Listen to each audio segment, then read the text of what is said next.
everyone, welcome back to my channel. My name's Rachel and this is Stitched Up. So today we are going to be unboxing my Fabric Godmother Dream Wardrobe for April, and my box came yesterday and I have not opened it. I've not had any peeks inside. I've avoided social media, so I don't know what is actually inside. If you can hear my washer going off in the background, you know, life happens, sorry about that. But yes, my box came yesterday. It's quite a narrow one this month, so don't know what is inside. I am wearing a new make today. I thought I'd just point that out to you. So this is a chalk and notch Aria top, which I made last week and it's getting its first outing today. The weather is finally warming up. And yeah, we're getting very chilly mornings and chilly evenings. It's one of those, it's that kind of weather where it gets really warm during the day, but by evening you're needing jumpers and woolly socks on again. And that's, yeah, so going through like lots of different clothes, which is really annoying, but it is just what it is. So yeah, it is beautiful sunny weather at the moment, which is just really very welcome. It's making me feel happy, which is nice. So yes, Aria top, chalk and notch. I got this at Christmas as part of the Fold Lines Advent giveaway. They do sort of, it's not a 21 day or, yeah, it's not a sort of full Advent, but every sort of few days they either give something away. And the Aria top was a freebie on the Fold Line on one of the Advent days back in December. So I nabbed it because I do like it. It's really nice. It is basically a very simple, I've done the cropped length. There are different versions you can do, but I've done the cropped length. It's got an elasticated waist, so you've got a little channel with an elastic in there, and the same on the sleeves. I do wish I'd lengthened the sleeves, to be honest, but I made this for a event that I had to go to midweek last week, and it was like super quick because I needed to dress quite smartly and I don't have many smart clothes in my wardrobe anymore. So I made this to wear with black trousers, and yeah, I didn't have time to be adjusting and all that kind of stuff, so I just made it up as is. So ideally I think I'd prefer the sleeves a little bit longer. I'm not quite happy with where they're hitting me, but it's fine. And yeah, so elasticated little bubble sleeves, round neckline, and then you've got two versions for the back. You have the version I've done, which is this really cute sort of square shaped back with a tie, which doesn't come too low. It does hit above your bra line, which is lovely. And then the other version I think is just a higher sort of scoop back from what I can remember.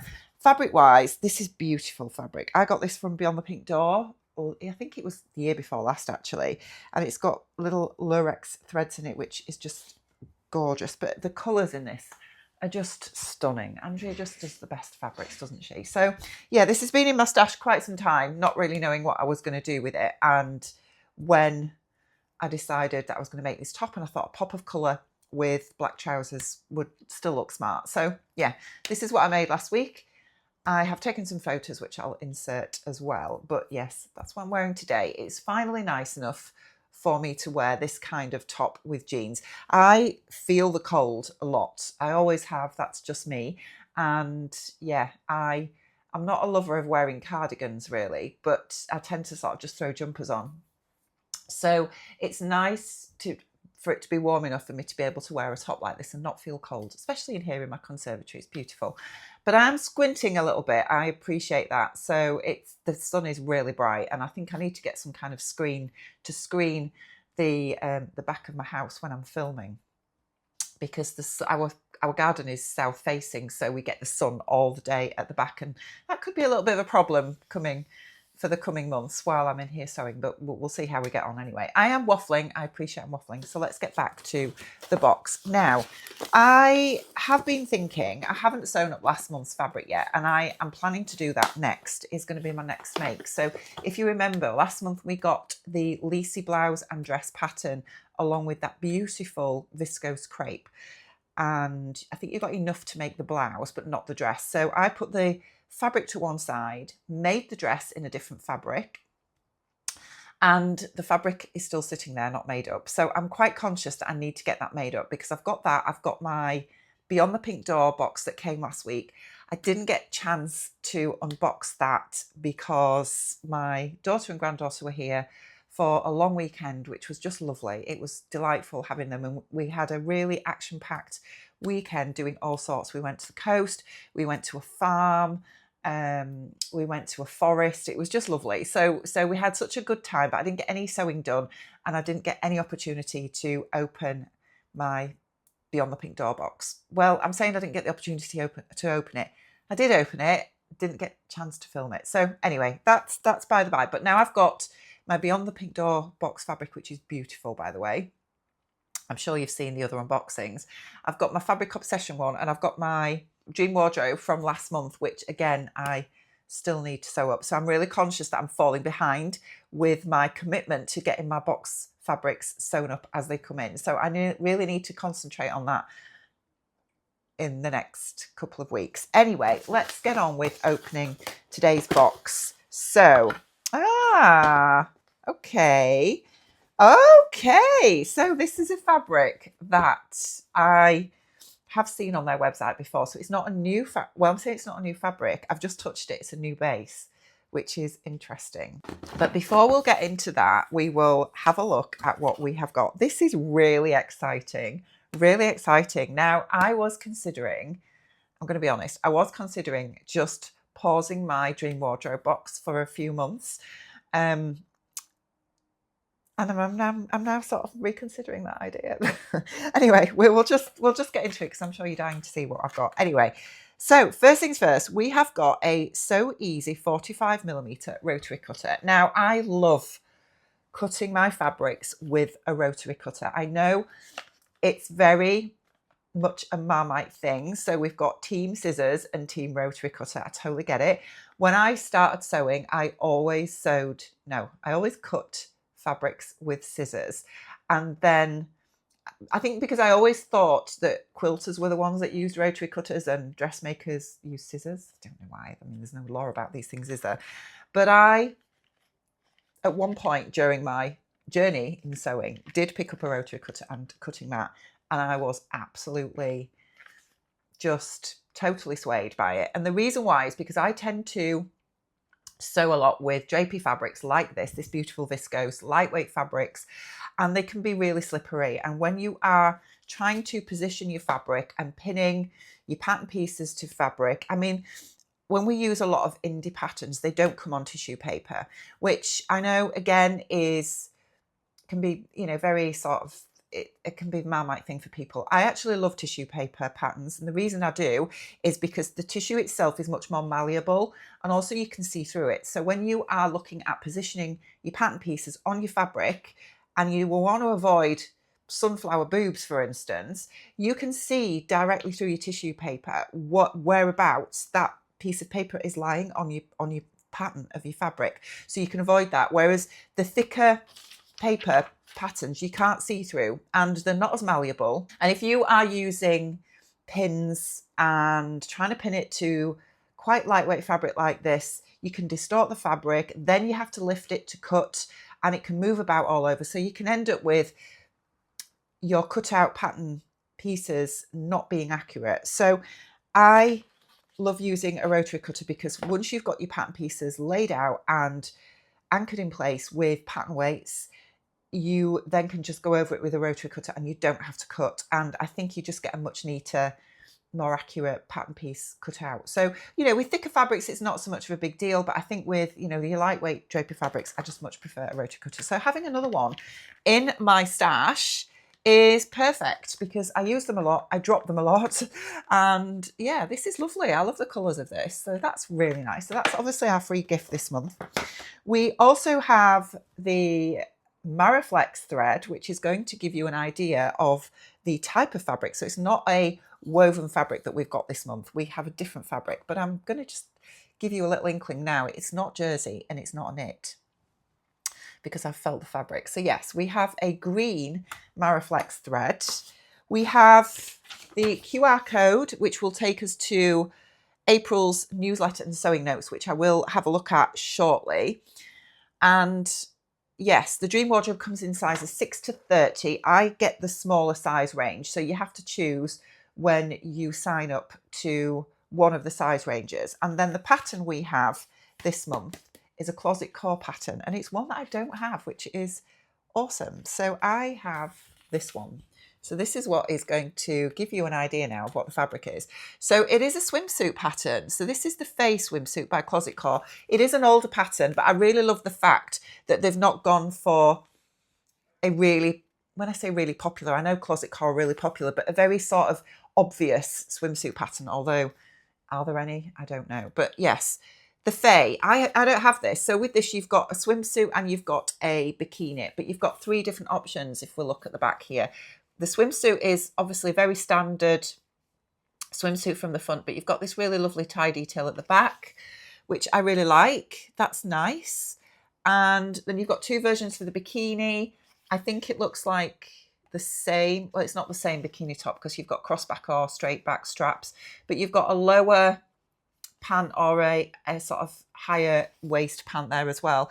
I love that. And it is a pattern that I have looked at in the past, but we don't, let's be honest, we don't sew swimsuits a lot, do we? So yeah, it's not one that I've picked up, but I am really actually looking forward to making this. I have made swimwear before and it is a game changer. It is, you know, there are techniques with it because you're using different types of elastic, you're using swimwear elastic, and you've got to think about stretch and all that kind of stuff with it. But I do love sewing swimsuits. When you've made a swimsuit that fits you, it feels amazing. And I am quite long-bodied, and I do find ready-to-wear swimsuits can be quite difficult to wear for me because they tend to be shorter-bodied and not made for somebody of my height and length in the body. So they tend to cut into me a lot, which is why I tend to go for bikinis. But as we get older, and this is nothing to do with, you know, this is what we talk about a lot, don't we, with sewing your own and body image and everything. But when we get older, we do tend to feel more self-conscious, I think, around our bodies. And we tend to think, we shouldn't, but we do tend to think, am I too old to wear a bikini now? And age shouldn't come into it, should it? Because it shouldn't matter. But it does. Let's face it, we do have these thoughts. So yeah, I do sometimes have those thoughts, but then I feel that a bikini fits me better than a swimsuit is what I'm saying. So yeah, I'm looking forward to having a go at this. That's exciting. Although I don't have a holiday booked yet this year to wear it. And I can't imagine me wearing a bikini in the UK in my garden. So anyway, we will just park that thought for now. So let's look at the fabric. So the fabric is a swimwear fabric, and it's one of their Fabric Godmother designs that they've obviously had printed on a swimwear jersey. And it's this one, which is just beautiful. I love it. It's very tropical, very summery. I love the snakes on there. That's gorgeous. We've got stars, we've got moons, we've got tropical leaves. We have leopards. Are they leopards of some sort? Yeah, I really like this. So I think, I'm not sure how much we've got. I know they've had this previously on another base. I'm going to quickly measure it and tell you. We have a metre of it. So we've got a metre of this, which will obviously be enough to make either the swimsuit or the bikini. I think I'm going to make the bikini. Yeah, not sure on the bottoms whether to go for high rise or low rise. I could do both, to be honest. I've probably got enough because this is not a directional print either. So it means you can really make the most of your fabric. So if you've never felt swimwear fabric before, it's always printed. It's not sort of woven into the fabric. It's always printed on. And yes, it is a synthetic fabric, and it needs to be, because synthetic fabrics keep sweat away from your body and keep water away from your body. So they dry very quickly, they don't sag, and you don't get wet spots. So I know I love natural fabrics for everyday wear, but for swimwear, sportswear, you do need poly fabrics, but you need the right poly fabrics. So this is a swimwear fabric. If I look at the wrong side, it's white, and it needs to be 4-way stretch as well with really good recovery, which is what this is, because you need it to cling and not bag out as you wear it. So yeah, this is gorgeous. Love it. And I want to make that. Yes, absolutely. So delighted with this month. I can imagine that for many people, they probably won't be delighted with it this month, because swimwear it's a very niche thing to sew, isn't it? And I think lots of people probably feel very frightened or nervous about sewing swimwear. Haven't done it before, but have a go with it. Honestly, it is really, really nice to sew, and it's really nice to have your own swimwear. So yeah, I think I will have a go at this. I've not made any swimwear for a while. It's probably a couple of years actually. I think the last thing I made was the Half Moon Atelier Wells Bay bikini. If I can find a picture of me wearing it, I will put it in here because I did take some photos.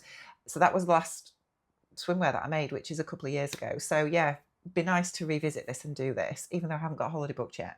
So that's the dream wardrobe. I am going to just quickly have a look now at the sewing notes. I'm going to scan it and then I will come back to you. Okay, so I've had a look at the sewing notes and hopefully you should see it on screen now. So we've got the lovely Zoe, who has made up the Faye in this gorgeous Leo's Jungle swimwear fabric, and we've got some beautiful images of how the Faye looks, a little bit about the pattern, and how Zoe's version looks. It looks incredible actually. She's made the swimsuit version. So they tell us a bit more about the design of this pattern, different style elements, and this pattern is classed as intermediate. It comes in sizes 0 to 32. Then a little bit more about the actual fabric as well. This fabric is a new exclusive addition to their swimwear jersey range as well, which is lovely. We've got alternative patterns that you could use. So they recommend the Tilly and the Buttons Coralie, the Jolly Zoe Rash Guard swimsuit, which actually I really like the look of that. I think that would be great for paddleboarding. The Megan Nielsen Cotslow and the Made by Wardrobe Faye. And then we've got other swimwear jerseys as well that they show you that they've got in their collection. A little bit about the rotary cutter, which we've got as a freebie this month, because Zoe recommends that you use a rotary cutter for cutting this out, and I would absolutely agree. Don't try and cut swimwear fabric with scissors. Use a rotary cutter. And then some little hints and tips about sewing this pattern as well, some fitting notes. So she's recommended that you use swimwear lining rather than the same outer fabric, for instance, because it will make it much tighter, which I would recommend that as well, because this kind of fabric, this swimwear fabric, has a lot of sort of recovery, and it's got really sort of compressive elements to it. So you do want a lining that is just a little bit sort of more forgiving, shall we say. So linings come in lots of different options. So the swimwear lining I like to use is a bit like a power mesh. So it's still got a little bit of compression there, but it's just not as tight, if that makes sense. So it works really well with swimwear jerseys and also athletic jerseys as well. If you want to make something for sportswear, for instance, you could use this fabric for that as well. So that is our dream wardrobe this month. I absolutely love it. And yes, I know, I appreciate it might be a bit of a Marmite thing for lots of people, but if you've never made swimwear, have a go. I would highly recommend it. If you've got a holiday coming up and you do find, you know, let's face it, a lot of the time swimwear never fits exactly how you'd want it to, and that's the beauty of sewing. If you've got the skills to sew, you can absolutely have a go at swimwear. So have a go at it. You know, what's the worst that could happen? You come out with a swimsuit that doesn't quite fit you right, but you'll have learned loads, and that's what it's about, isn't it? Right, I'm going to leave it there, guys. I hope you've enjoyed today's unboxing with me. Take care of yourselves, and I'll see you soon. Bye.